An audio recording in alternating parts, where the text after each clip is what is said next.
കാലത്തുള്ള ബാങ്ക്. അതെന്താ അങ്ങനെ പറഞ്ഞത്? ഇങ്ങനെ പറഞ്ഞതിനകത്ത് മറ്റു വേണ്ടാന്നല്ല, മറ്റത് വേണ്ടാന്നല്ല ഇതിനർത്ഥം. അതാണ് ഞാൻ ഇന്നലെ അല്ലെങ്കിൽ മിനിഞ്ഞാന്ന് ഇവിടെ വായിക്കുമ്പോൾ കേൾപ്പിച്ചു തന്നു. മുഖ്തസറുൽ മുസനിയിൽ ഇമാം ശാഫഈ റഹിമഹുല്ലാഹ് പറഞ്ഞു, അമ്മാ ഖിയാമു ശഹരി റമദാന, റമദാൻ മാസത്തിലെ നിസ്കാരമായ തറാവീഹ്, ഫസലാത്തുൽ മുൻഫരിദി അഹബ്ബു ഇലയ്യ മിൻഹു, സാധാരണ ഫർദ് നിസ്കാരത്തിന്റെ കൂടെ നിസ്കരിക്കുന്ന റവാത്തിബ് സുന്നത്തുണ്ടല്ലോ, ആ റവാത്തിബ് സുന്നത്താണ് തറാവീഹിനേക്കാൾ എനിക്കിഷ്ടം. എന്ന് പറഞ്ഞാൽ തറാവീഹ് വേണ്ടെന്നാ എന്നല്ല, തറാവീഹ് നിസ്കാരത്തെക്കാൾ ബഹുമാനമുള്ളത് റവാത്തിബ് സുന്നത്ത് നിസ്കാരത്തിനാണ്. ഇതാ പറഞ്ഞതിന്റെ അർത്ഥം. ഇതുപോലെ കൂടുതൽ ബഹുമാനമുള്ളത്, പ്രതിഫലം കൂടുതൽ കിട്ടുന്നത് ജുമഅ നിസ്കാരത്തിന് വേണ്ടി ഖതീബ് മിമ്പറിൽ കയറിയതിനു ശേഷമുള്ള ബാങ്കാണ്. ഇതാണ് ഇമാം ശാഫിഈ പറഞ്ഞതിന്റെ അർത്ഥം. ഇനി സഹോദരന്മാർ മനസ്സിലാക്കണം, ഇതങ്ങനെയാണ് ഇമാം ശാഫിഈ പറഞ്ഞതിന്റെ അർത്ഥമെന്ന് ഞാനിപ്പോ കിതാബ് കൊണ്ട് തന്നെയാണ് തെളിയിച്ചത്. ഈ തെളിയിച്ച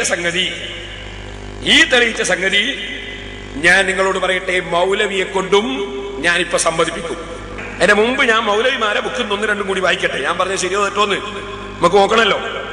ഷാഫി ഇമാം പറഞ്ഞ വാചകം മുജാഹിദിന്റെ ഖുർആൻ പരിഭാഷയിൽ എന്താ അർത്ഥമുള്ളത്? ഒരിക്കലാന്നല്ലെന്നാ കേട്ടോളി. ഉമ്മിൽ ഇങ്ങനെ പറഞ്ഞത്,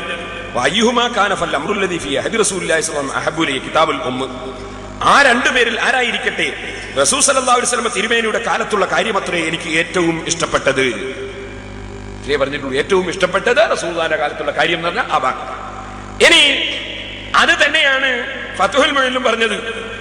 ബഹുമാനപ്പെട്ട ഉസ്മാൻ റളിയല്ലാഹു അൻഹു അത് ഉദായി ഉണ്ടാക്കിയത് ലമ്മാ കസുറൻ നാസ്, ജനങ്ങൾ വർദ്ധിച്ചപ്പോഴാ. പിന്നെ എപ്പോഴെങ്കിലും ജനങ്ങൾ കുറഞ്ഞിനോ? പിന്നെ എപ്പോഴും ജനങ്ങൾ കൂടുതലായിട്ട് കുറയുന്നുണ്ട് എപ്പോഴെങ്കിലും? എന്നും വർദ്ധിച്ചപ്പോഴാണ് ഉണ്ടാക്കിയത്. അത് ഫത്ഹുൽ മുഈൻ വിശദീകരിക്കുമ്പോൾ പറഞ്ഞു, ഫസ്തിഹ്ബാബുഹു, അത് സുന്നത്താക്കപ്പെട്ടത്, ഉസ്മാൻ റളിയല്ലാഹുവിന്റെ കാലത്ത് സുന്നത്താക്കപ്പെട്ടത് ആളുകൾ വർദ്ധിക്കുക എന്ന ആവശ്യം ഉണ്ടായപ്പോഴാണ്. അതിന് ചില മുസ്ലിംമാർക്ക് ഇസ്തിഹ്ബാബിന്റെ അർത്ഥം അറിയില്ല. ഇസ്തിഹ്ബാബ് എന്ന സുന്നത്താവുക എന്നല്ല, ഇസ്തിഹ്ബാബ് എന്ന സുന്നത്താക്കപ്പെടുക, സുന്നത്താക്കൽ എന്ന അർത്ഥം. ഇസ്തിഹ്ബാബ് ഉലമാഉ സുന്നത്തായി എന്നല്ല, സുന്നത്താക്കീന. അപ്പൊ ഫസ്തിഹ്ബാബുഹു എന്ന് പറഞ്ഞാൽ സുന്നത്താക്കപ്പെടൽ ഉണ്ടായത് അത് ആവശ്യം വന്നപ്പോഴാണ് എന്നാ ഫത്ഹുൽ മുഈനിൽ പറഞ്ഞത്. അപ്പൊ ആ ഹുക്ം ഉണ്ടായത് അങ്ങനെയാണ്, അല്ലാതെ ആവശ്യമില്ല എന്ന് പറഞ്ഞ് പിന്നെ നിർത്താന്നല്ല ഫത്ഹുൽ മുഈനിൽ പറഞ്ഞത്. ഫത്ഹുൽ മുഈൻ മനസ്സിലാക്കാൻ കഴിയാത്ത, ഇബാറത്ത് മനസ്സിലാക്കാൻ കഴിയാത്തവരുടെ പരിഭാഷ വായിച്ചത് കൊണ്ടാണ് ഞാനത് പറയാൻ കാരണം. ഇസ്തിഹ്ബാബിന്റെ അർത്ഥം പഠിക്കണം, അറബി നന്നായി പഠിക്കണം, എങ്കിലേ ഇസ്ലാം മനസ്സിലാവുള്ളൂ.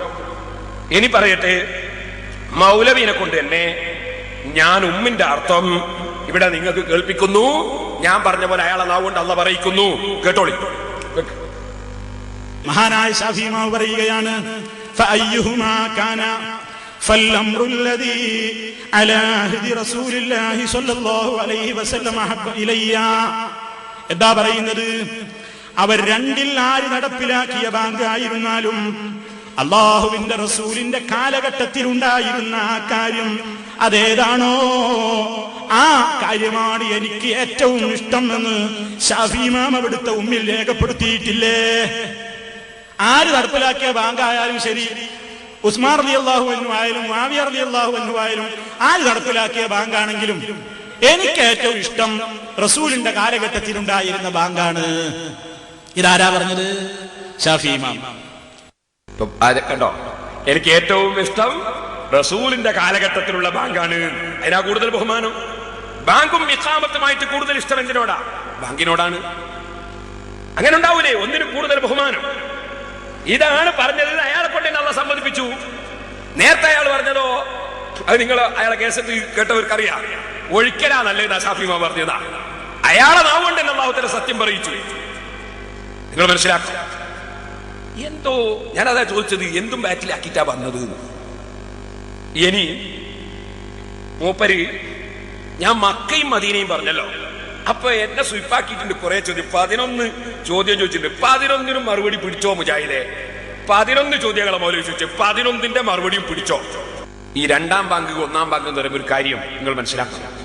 അള്ളാഹിന്റെ റസൂലിന്റെ കാലത്തുള്ള ബാങ്ക് മിമ്പറിൽ കയറിയതിനു ശേഷമുള്ള ബാങ്കാണ്.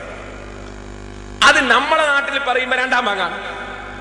നബി സല്ലല്ലാഹു അലൈഹി വസല്ലം തങ്ങളുടെ കാലത്തുള്ള ബാങ്ക് രണ്ടാം ബാങ്കാണ്. നമ്മുടെ നാട്ടിൽ വെച്ചാൽ മക്കയിലും മദീനയിലൊക്കെ പറയുമ്പോൾ രണ്ടാം ബാങ്ക്. ഇന്നത്തെ കാലത്ത് പറയുമ്പോൾ രണ്ടാം ബാങ്കാണ്. വാസ്തവത്തിൽ അതാണ് ഒന്നാം ബാങ്ക് പാരമ്പര്യമനുസരിച്ച് പറഞ്ഞാൽ. അതുകൊണ്ട് ഈ രണ്ടാം ബാങ്കും ഒന്നാം ബാങ്കും കൺഫ്യൂഷനായി പോകരുത് എന്ന് പ്രത്യേകം ഓർമ്മപ്പെടുത്തുകയാണ്. സഹോദരന്മാരെ, മൂപ്പര് ചോദിക്കാണ്, അപ്പൊ ഇയാൾ ഇങ്ങനെ ഓരോന്നും പറയുമ്പോ മക്കത്തേക്ക് ചൂണ്ടുകയാണ്. ഇയാൾ പറയാ മദീനത്തേക്ക് ചൂണ്ടുകയാണ്. പേരോടെ പിന്നെ ഞാൻ ഗുരുവായൂരേക്കാ ചൂണ്ടുണ്ട്, പുളിക്കലേക്കാ ചൂണ്ടുണ്ട്,